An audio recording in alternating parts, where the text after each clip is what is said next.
Morning students, I am R S Jahangir. Welcome to my channel Triveni study circle Jaipur.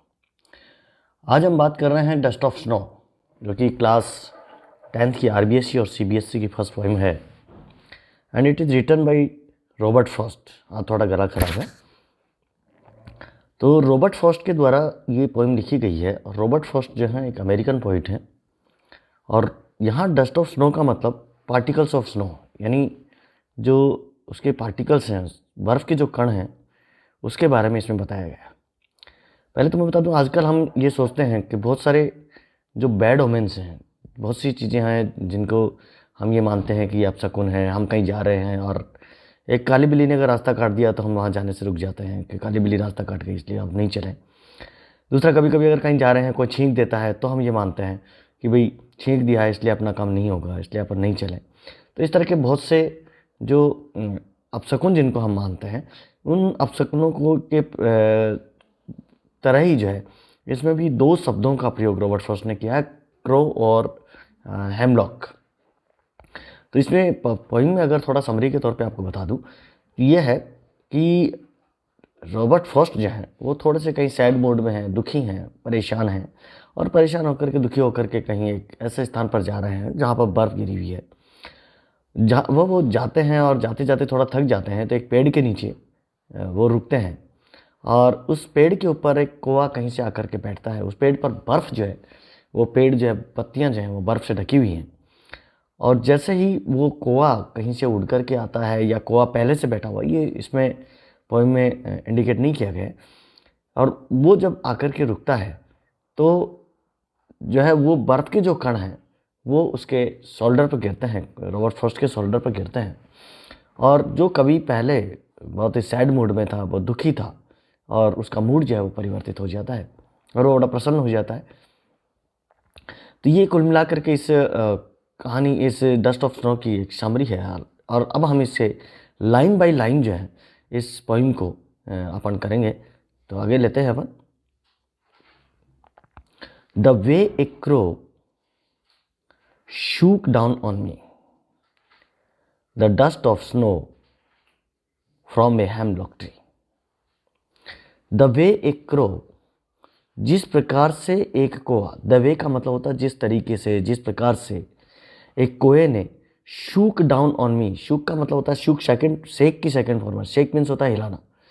तो shook down on me, उसने हिला करके, यानी जो है वो कौवा उस पेड़ की टहनी पे बैठा हुआ है और वो पेड़ जो है वो उसकी जो पत्तियां हैं वो बर्फ़ से बिल्कुल ढकी हुई हैं।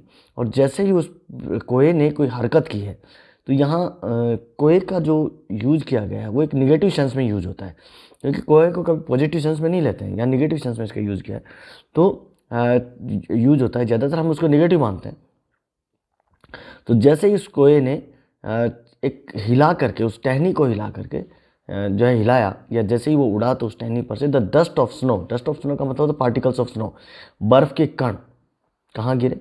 From a hemlock tree. Hemlock होता है एक पॉइजनस प्लांट है, एक पॉइजनस ट्री है, एक जहरीला पौधा होता है, एक विषैला पौधा होता है। तो उस विषैले पौधे की ऊपर से जैसे ही उस कोए ने उसको हिलाया, जैसे ही उसकी टहनी को हिलाया, तो डस्ट, वो जो डस्ट के जो उसके जो बर्फ़ के जो पार्टिकल्स थे, बर्फ़ के जो कण थे, वो जो है कहाँ पर गिरे? उसके कंधे के ऊपर गिरे। तो अब इसमें अगर मान लीजिए हम पोइटिक डिवाइस इस स्टेंजा में देखें, तो सबसे पहली पोइटिक डिवाइस आती है इसमें असोनेंस। असोनेंस का मतलब क्या होता है कि एक ही जो वोवल साउंड है, अगर उसका एक लाइन में अगेन एंड अगेन यूज किया गया है तो वहाँ पर उसमें असोनेंस होता है। जैसे एक लाइन है अपन ने, शूक डाउन ऑन मी, यहाँ पर देखिए ओ साउंड जो है बार बार आई है, इसलिए इस स्टेंजा में असोनेंस का यूज किया गया है। सेकंड, जो अगर इसमें पोइटिक डिवाइस देखें तो राइम स्कीम की हम बात करें तो राइम स्कीम इसमें है, देखिए क्रो, क्रो को अगर हम माने ए, और इसी प्रकार के क्रो के अगर तीसरी लाइन में चलिए तो वहाँ है स्नो, तो स्नो को भी हमने मान लिया ए। और फिर दूसरे में देखिए दूसरी लाइन है, उसमें है मी और ट्री, तो इसमें यानी पहले में क्रो ए, मी को अपन ने दिया बी, स्नो को फिर वापस ए और ट्री को दे दिया बी। तो इसमें जो राइम स्कीम हो गई वो हो गई ए बी। इस प्रकार से इसकी राइम स्कीम हो गई।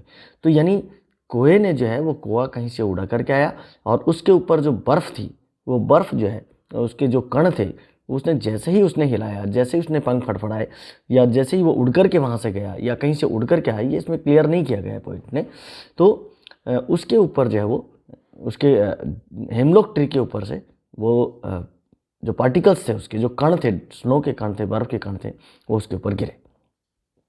नेक्स्ट चेंज है has given my heart a change of mood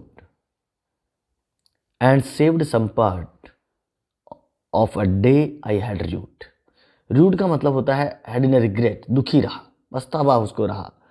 तो हैज़ गिवन माई हार्ट यानी जैसे ही वो बर्फ के कण उसके कंधे पर गिरे तो has given my heart a change of mood, उन्होंने मेरा हृदय का जो है परिवर्तन कर दिया, मेरे मूड को परिवर्तित कर दिया। यानी जो बर्फ़ के कण उसके कंधे पर गिरे तो उसने क्या प्रदान किया, उसके हृदय को या इसके जो है मूड जो है उसका चेंज हो गया। जो मूड पहले पोइट का एक सैड मूड में था, एक दुखी मूड में था, एक निगेटिव मूड में था, तो वो जो है उसका पॉजिटिव हो गया, यानी वो थोड़ा सा उसका मूड परिवर्तित हो गया।